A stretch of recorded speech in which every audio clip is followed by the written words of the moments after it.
Management is a group of people joined together working for an organization. Management is the art of getting things done through others. Management is goal oriented and is art of getting things done with and through others. Management is totally different from administration.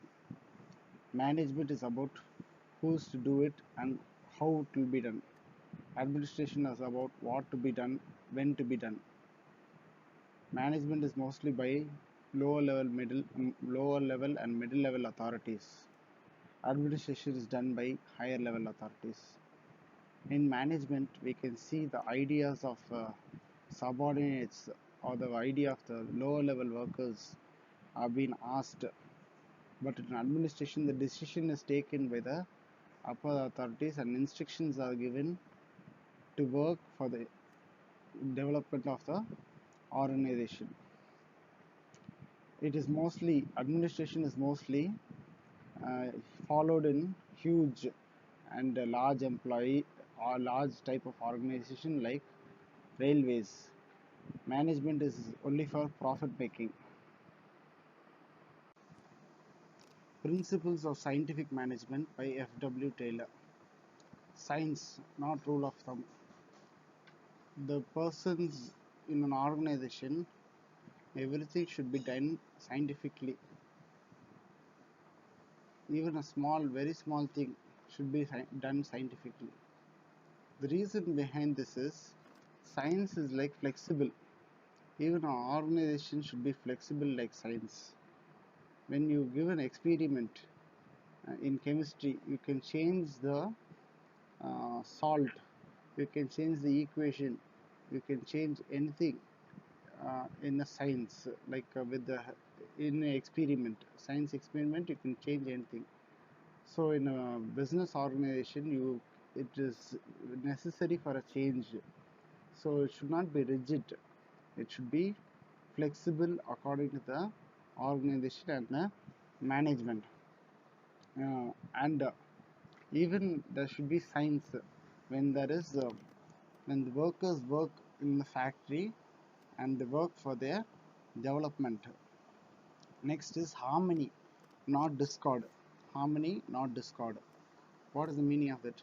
All the employees who work in the company or in the organization should work towards harm, should work together. The person, a new employee, when a new employee joins the company, the other employees should teach him how to work, should guide him how to work, should give him directions, can help him out in his work. So maybe even they can give training on the work. They can give some ideas, inputs, how to work, so that the people in the organization will be harmonious and there will be no dispute among the people.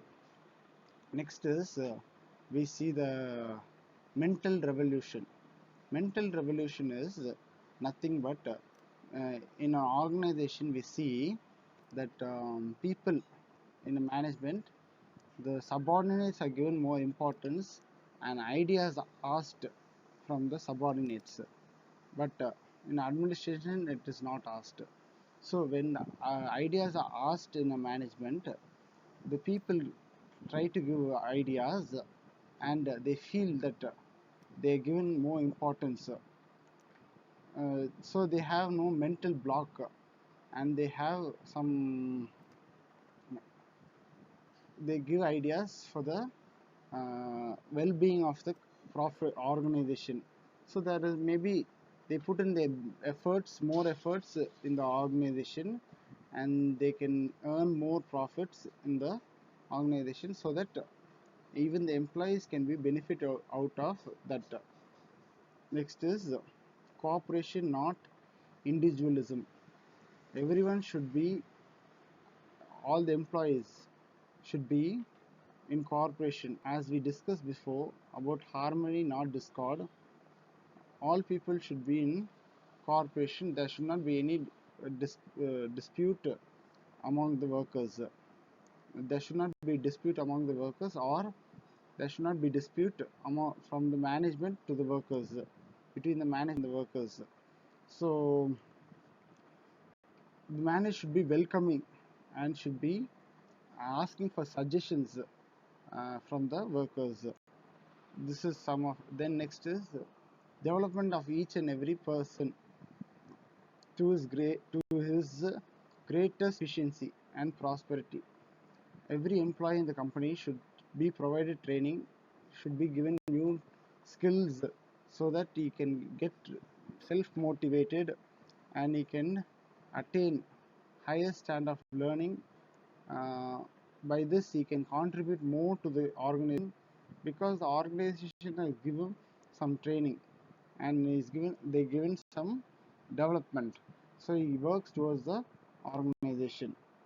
These are the principles of. Now we are going to see about the principles of modern management by Henry Foyle. Division of work. Division of work. The people who work in an organization should be divided their work. Should divide the work so that won't be any confusion, and each person will be specialized in some work. So specialization, when there's specialization, there's increase in productivity and increase in efficiency of the labor, and there's more profits for the company or the organization. Authority and responsibility. In a management, there should be an authority, there should be responsibility. When you give authority to a person, automatically responsibility follows.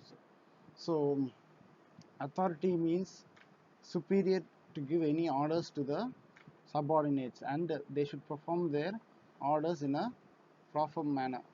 Discipline. In a company or an organization, there should be discipline, there should be respect towards the superior persons. Command. Unity of command.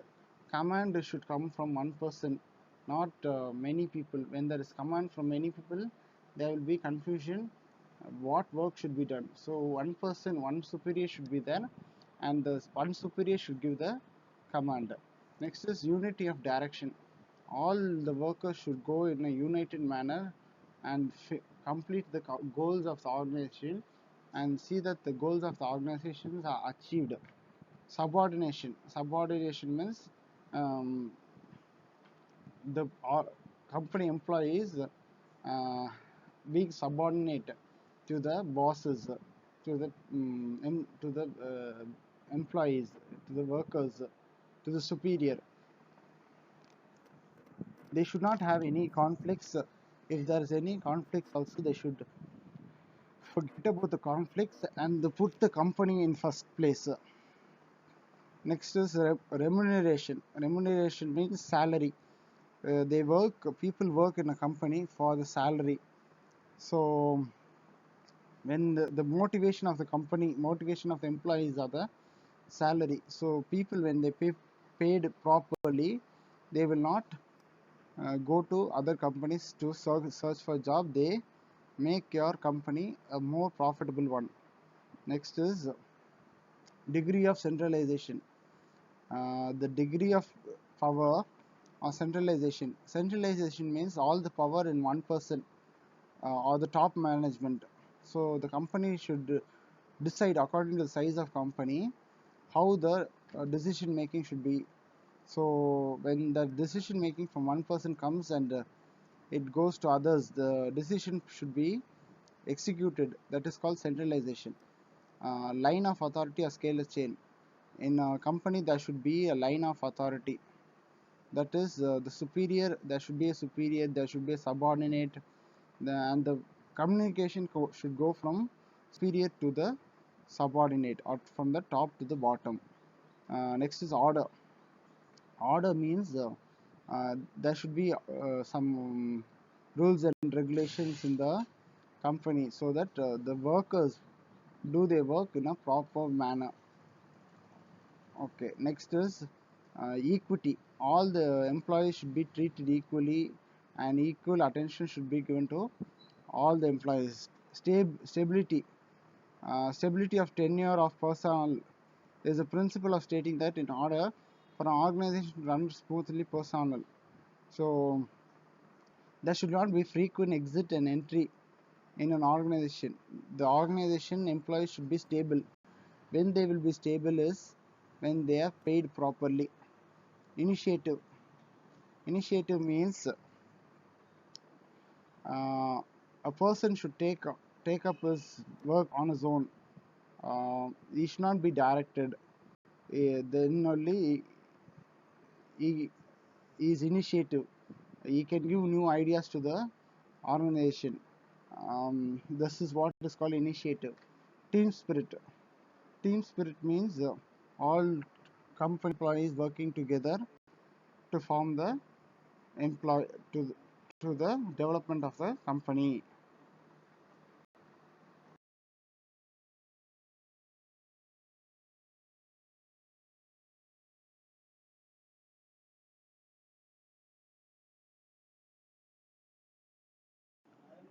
In any activity, planning is very important. Likewise, when you start a business, planning is very important. Before you could start a business, we should plan. Before starting an organization, we should plan what kind of organization we are going to set up. Visit whether it is in serving the people or whether it is profit making. We should discuss everything before setting up the business, so we can achieve our future needs. Planning should take place before doing anything. Most of the individual or group efforts are made determining before any operative action takes place. What shall be done, where and how. Planning is important to know where the work should be done, how the work should be done, when it should be done, what are the things needed to do the work. So planning is so important. When you start to write a book, first you need paper, pen, a rough copy. So this is the planning takes place for a book itself. So for an organization, business organization or anything, you need planning. Next, organizing. After planning, you should organize people, organize the things. So when there's organizing, there's a harmonious relationship. We establish a harmonious relationship. There's no confusion between the people, and there's a network, creation of network between the people in the business organization. For example, when first, if suppose you want to set up a soap organization, soap company, soap factory, you should plan where to start, how much is the capital. This is what goes in the planning. Next, in organizing, you should take the things, bring the things, and keep it in a location so that you can start the um, business. Next is staffing. Staffing is, if you started the business organization, next you have to bring in people for work so that it becomes easier for you to do your work quicker. One single person is not enough to do a work, so many people are required to do a work. So you give job opportunities, and selecting the right person in the right place is called staffing. And see, looking after the retirement, selecting new people, performance appraisal, these are the some of the aspects of staffing. Next, directing. Directing means leading or motivating. We should give directions towards the people. If they are misguided, we should keep on monitoring first. Before directing, we should keep on monitoring if they're going the right path. The plan which we have set up and the place which they are going, is it correct? The work which they have given, the work they are doing, is it correct? Is there any um, mismatch between the work and the actual performance and the expected performance? So if there's mismatch, we should guide the employees to bring them back to the track. So that is called directing. Directing can be done through giving information by circle, notice boards, newspapers, like that, etc. Next is controlling. After directing, we should see how to control the people. We have directed the people, now we have to control. When there is control, there is many things coming into place. So we should evaluate the performance of people, deciding the increments and promotion, because there is high amount of profits earning in the organization. You cannot be giving increments and promotions for a person. There should be a control for the uh, employees, and they should not exceed their work, what they should be doing. So it is good for having a remedial training for employees to have a control over over themselves. Coordination. Then we have to see if all the workers are working together, and if there are no any fights or disputes between the workers, or there are no fights or disputes between the workers and the management. Next is last is motivating. Motivating is when you start a business organization or an organization, when you have people under you, you have to motivate them to uh, bring out all the resources which they have. Then only you can become an effective and resourceful leader in the organization. These are some of the um, management by objectives, MBO. Management by objectives is a management system in which each and every member of the organization effectively participates and involves themselves. MBO is popularized in the USA by George Ordain. An attempt is made by management to integrate the goals of an organization and individuals. This will lead to an effective management. MBO tries to combine the long-run goals organization with the short-run goals. Management tries to relate the organization goals with the society goals. MBO emphasizes is not only on goals but on effective performance. It increases the organization capacity of achieving goals at all levels. MBO is a system where the superior and the subordinate managers of an organization jointly identify its common goals, define each individual major area of responsibility in terms of the result expected of him, and use these measures, guides for operating the unit and assessing the contribution of each and every member. Management by exception. Management by exception is an important principle of managerial control suggested by classical writers on management. It is based on belief that an attempt to control everything results in controlling nothing. That is, when you start controlling everything, when there is too much of control, you feel that there is no control at all. That is called management by exception. Management by exception is a style of business management that focuses on identifying and handling cases deviate from the norm. When there is a deviation only, there is there is a plan, and there is a result. Why the result was different from the plan. We planned a result, the result was slightly different from the planned result. They focus mostly on identifying the deviation of the result.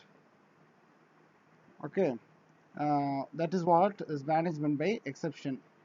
Then, actually speaking, when you try to control everything, your control get lost, and there's nothing you can control. That is what is called management by exception. So there are some places you have to give exception, and those places which should be given exemption should be given so that they work in a free manner and there's no interference. When there's no interference, they will achieve a better place than control. So it is better to have a freedom than